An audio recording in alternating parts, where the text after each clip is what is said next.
नमस्कार, आदाब, जय श्री राम। मेरा नाम है विकास आर्य। आप देख रहे क्राइम आर्य स्टोरीज। आज की कहानी सुनो उससे पहले एक रिक्वेस्ट है, चैनल सब्सक्राइब करें, वीडियो पूरी देखें। आज की कहानी मेरी खुद की लिखी हुई एक कहानी है।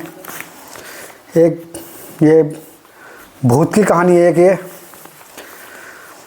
कहानी की शुरुआत एक छोटा सा परिवार रहा करता है, जिसमें रमेश और उसकी पत्नी दोनों एक छोटे से घर में एक गांव में रहा करते हैं।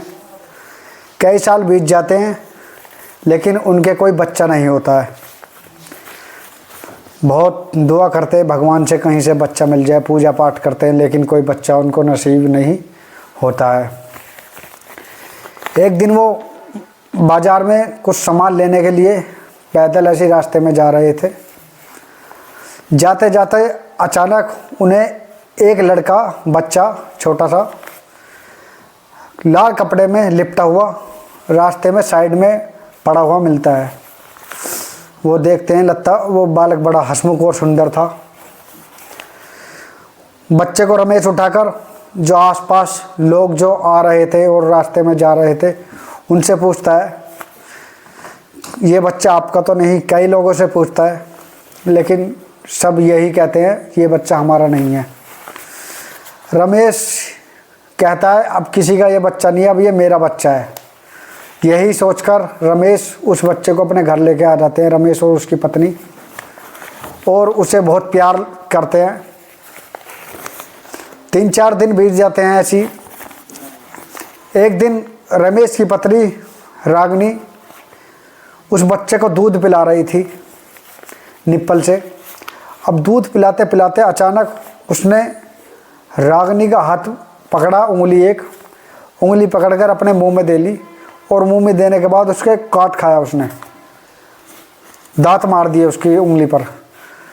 तो अब रागिनी घबराई और जाके उसने उसको बताया, रमेश को बताया। तो रमेश बोला, कोई नहीं, बच्चा है, ऐसे ही काट लिया तो कोई बात नहीं, दांत नए दांत है, पहनने होंगे दांत, तो इस वजह से कोई दिक्कत नहीं है। आई सुनी आई गई हो जाती है बात ये। फिर ऐसे ही दिन बीतते रहते हैं।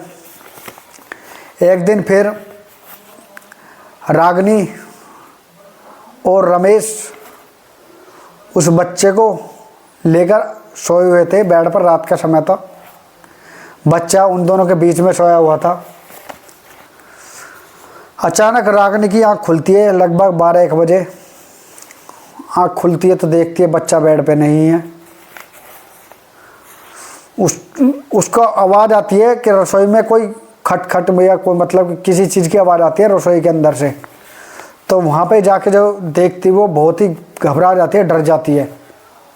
वही बच्चा जो कभी चल नहीं सकता था, अभी बहुत ही छोटा बच्चा था, वो खुद चलकर वहाँ पे घूम रहा था, और कोई मांस का टुकड़ा उसने अपने हाथ में ले रखा था। उसके बड़े बड़े दांत थे बच्चे के। अब रोशनी घबरा जाती है।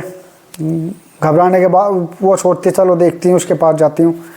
जैसे ही उसके पास जाती है, वो बच्चा उसकी गोद में आता है भाग के स्पीड से, और उसके हाथ में चक्कू होता है बच्चे भूत के, जो बच्चा भूत बन चुका था। उसके गले पे वार कर देता है चक्कू से।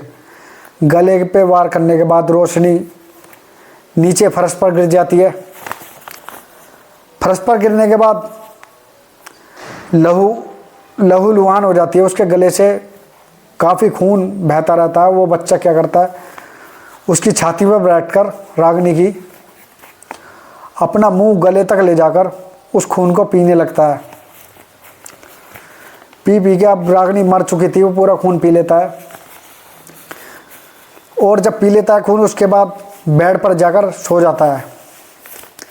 अगले दिन रमेश सुबह उठता है और रसोई में जैसे ही जाता है उसकी चीख निकल जाती है माहौल देखकर। जब पूरा रसोई रूम खून से लथपथ था, वो चिल्लाता है, खून खून। यह सुनकर आसपास के घर परिवार के और गांव के लोग वहाँ पर इकट्ठे हो जाते हैं। जब ये घटना घट रही थी तभी एक पंडित उस रास्ते से होकर गुजर रहा था। पंडित सोचता है यहाँ पर भीड़ क्यों लग रही है, जाके देखता हूँ।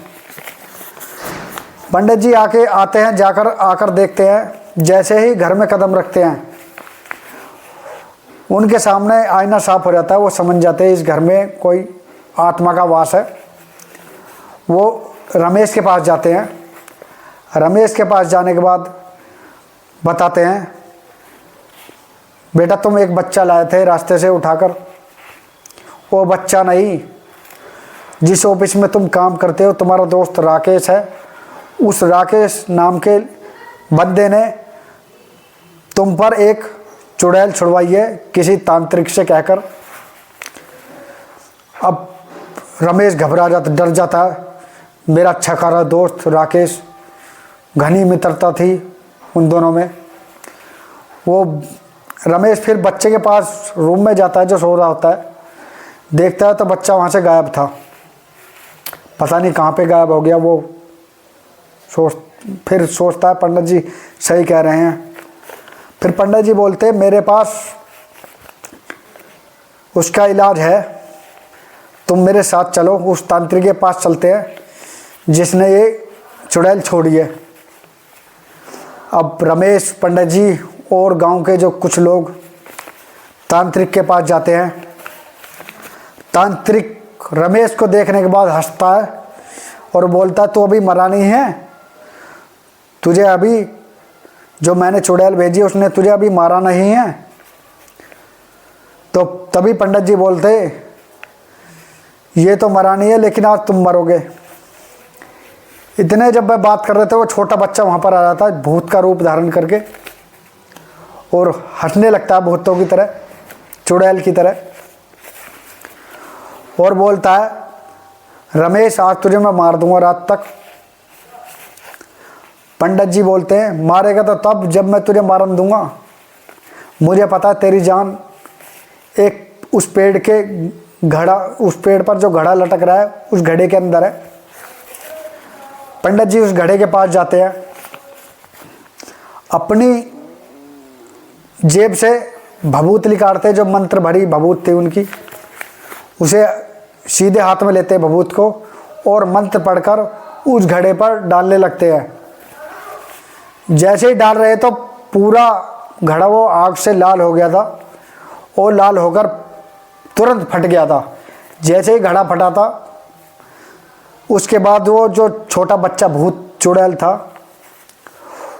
उसका शरीर जलने लगता है, वो पूरा भस्म हो जाता है वहीं पर। उसके बाद तांत्रिक के पास गांव के लोग और रमेश, पंडित जी सब चार तरफ से उसे घेर लेते हैं तांत्रिक को। आज तुझे मारेंगे। तांत्रिक हाथ पैर जोड़ता है सभी के, मुझे छोड़ दो, आगे से मैं ऐसा काम नहीं करूँगा। और ये कहकर चुपचाप वहाँ से चला जाता है। तो कहानी ये थी आज की।